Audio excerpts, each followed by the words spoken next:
Hola, bienvenidos y bienvenidas al noveno Congreso Internacional de Actividad Físico-Deportiva para Mayores. Espero que durante los días de desarrollo del Congreso disfrutéis mucho de los contenidos que se van a exponer en distintos formatos y que también haya tiempo para compartir ideas, opiniones y un poquito de debate. Soy Pablo Gálvez Ruiz, ponente del taller B3 titulado Actividad Físico-Deportiva en el Medio Acuático para Personas Mayores. A lo largo del presente vídeo se hablará de manera resumida de los 4 apartados que podréis encontrar de manera más desarrollada en el capítulo escrito y que se orientan a una introducción sobre la actividad físico-deportiva en el medio acuático, un apartado orientado a la normativa, características y especificaciones de los vasos en los que se desarrollan actividades físico-deportivas, algunos de los beneficios del ejercicio en el medio acuático y por último las tipologías de ejercicios en el medio acuático junto con tipologías de materiales que se pueden utilizar. La popularidad del medio acuático para la realización de ejercicio ha experimentado un importante crecimiento fundamentalmente en las 2 últimas décadas y actualmente es una práctica no solo muy habitual, sino que muy demandada en las instalaciones deportivas equipadas con zonas de agua y hasta diría que pueden ser equiparables a la demanda existente de actividades en seco. Entre los principales motivos que llevan a este crecimiento se encuentran las propias características que aporta el agua, que sería una elevada flotabilidad, falta de hipogravedad, la existencia de fuerzas de arrastre, reducción del efecto de la gravedad o el menor impacto de fuerzas verticales articulares.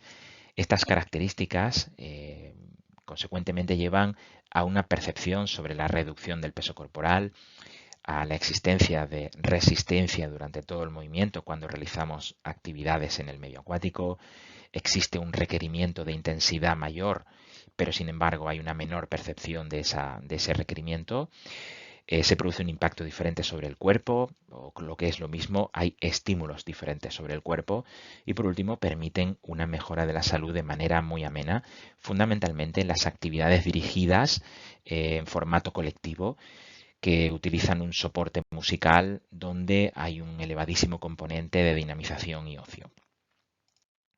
Dentro de la normativa, las características y las especificaciones, habrá que atender fundamentalmente al decreto correspondiente dentro de cada comunidad autónoma. En Andalucía hablamos del decreto 485/2019 de 4 de junio, puesto que estamos hablando de una normativa que va a condicionar muchísimo el uso posterior que podamos hacer de cada vaso.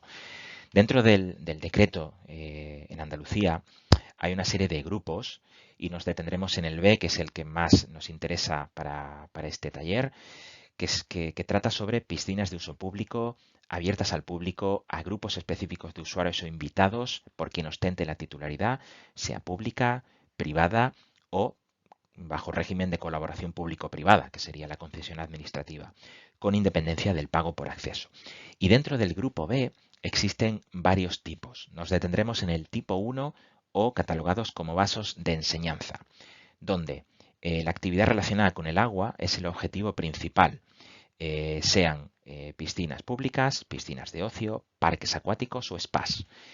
Es importante tener en cuenta el tamaño del vaso, ¿de acuerdo? Y aquí hablamos de la importancia que tiene el volumen y la lámina de agua, porque ello va a condicionar mucho el posterior uso que podamos realizar, además de criterios relacionados con el coste del calentamiento del agua, el mantenimiento de la temperatura, etcétera. Y como veis ahí, pues bueno, he marcado una profundidad que oscila entre el metro y el metro 40, con independencia de la longitud que tenga en cuanto al largo y el ancho. Esto va a depender muchísimo del espacio que se disponga para construir el vaso y sobre todo de una cuestión económica en cuanto a presupuesto. Podría centrar en varias, ¿no? Una serie de especificaciones y sobre todo características y consejos, ¿no? En cuanto a dimensiones, 1 metro 40 de profundidad sería una dimensión óptima para poder realizar ejercicios por una población con un rango de edad muy amplio, una tipología muy amplia. En cuanto a la temperatura, en el caso de Andalucía, el decreto marca una temperatura mínima de 24 grados y una máxima de 30. A partir de 30 se consideran spas y hay que tener en cuenta que la temperatura del ambiente debe estar 2 grados por encima de la temperatura del agua. Por tanto, hay que medir muy bien cuál va a ser la temperatura del vaso sobre el cual se van a realizar actividades físico-deportivas para considerar la temperatura ambiente de cara a disminuir los contrastes y la sensación de frío al salir del agua. Por tanto, a considerar, es importante tener en cuenta que dentro del vaso se realiza ejercicio físico. Ese ejercicio físico aumenta la temperatura corporal y aunque no se tenga la percepción de sudar, la realidad es que sí se suda. La temperatura del agua al final va a ser una percepción individual, va a estar sujeta también a gustos personales, al nivel de tolerancia de cada persona. Por tanto, es importante tener en cuenta que es muy complejo que la temperatura del agua esté al gusto de todos los usuarios. Hay que evitar contrastes previos de temperatura, es decir, si vamos a hacer actividad físico-deportiva en un vaso determinado, hay que comprobar en el panel informativo cuál es la temperatura de ese vaso y evitar previamente pues, pasar por otros vasos donde la temperatura es mayor. Y tener en cuenta, en este caso, el uso de otros vasos, como acabo de decir, y también el uso de la ducha con temperaturas diferentes. En este caso, el gradiente pues, sea mayor al de la temperatura del vaso en el que se va a realizar actividad físico-deportiva. Tener también en cuenta que cuando se accede a un recinto acuático, se producen distintos contrastes desde que se accede a la instalación hasta que se llega al vaso. Es decir, hay una temperatura exterior en la calle, dentro de la instalación deportiva hay una temperatura diferente, se accede al vestuario con una tercera temperatura en el cual nos cambiamos de ropa y por último se accede por un pasillo hacia la zona de agua, con lo cual pueden existir entre 3 y 5 contrastes de temperaturas diferentes y por tanto hay que tenerlo en cuenta a la hora de entrar en el vaso de la piscina. En cuanto a beneficios del ejercicio en el medio acuático, aquí podemos hablar de una enorme multitud. Según IO, en 2018, el beneficio debe ser el aumento de la calidad de vida mediante la mejora de la funcionalidad motora y fisiológica y la mejora psíquica y social. Fonseca, en el año 2023, junto con otros colaboradores, enumeraron una serie de beneficios generales tras la práctica regular. ¿De acuerdo? Este estudio está basado en una revisión sistemática realizada un poquito antes y esos beneficios estaban basados en programas de 12 semanas de ejercicio con sesiones de entre 45 y 65 minutos con una frecuencia semanal de 2 o 3 veces.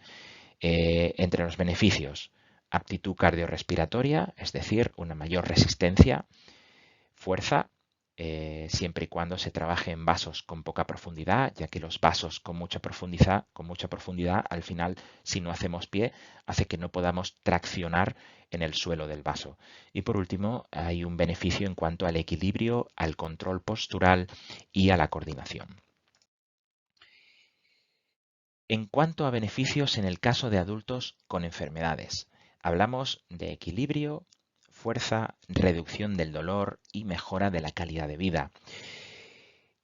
Traduciendo esas enfermedades de manera más específica a cuestiones concretas, la Organización Mundial de la Salud en 2022 y también el estudio realizado por Fonseca y colaboradores en 2023 determinaron que para enfermedades óseas tipo artritis o dolor lumbar se produce una mejora en la percepción del dolor, en el equilibrio, en la flexibilidad y la fuerza. En cuanto a enfermedades cardíacas, se produce una mejora en la fuerza y en la calidad de vida, además de una mejora también en la resistencia. Y por último, en enfermedades como diabetes, pues existe una mejora en el equilibrio, la presión sanguínea, mejora de los niveles de glucosa y percepción de la calidad de vida. En cuanto a tipología de ejercicios, aquí también podemos encontrar una amplia gama de ejercicios. Hablamos de actividades acuáticas totalmente normalizadas frente a actividades tradicionales en seco, como he dicho al principio, y la denominación va a ser muy diversa. Aquí podréis encontrar nombres como Aquagym, Aquaerobic, Aquafitness, Aquahealth y un larguísimo etcétera, porque dicho de una manera bastante coloquial, nos encanta bautizar a las actividades acuáticas. El estudio de Vasconcelos en 2010 llegó a identificar hasta 220 actividades diferentes.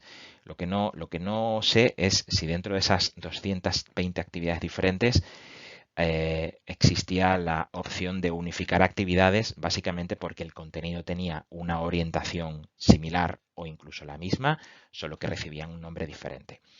Hablamos de actividades grupales de 30 a 45 minutos de duración, como un tiempo aconsejado, y deben realizarse en actividades, en vasos, con poca profundidad, como veis en la foto, donde el agua llega a la altura del tronco, utilización de soporte musical, hay un componente de diversión y motivación bastante importante y luego el uso de diversidad de materiales que posibilitan sobre todo la variedad y la complejidad de los ejercicios.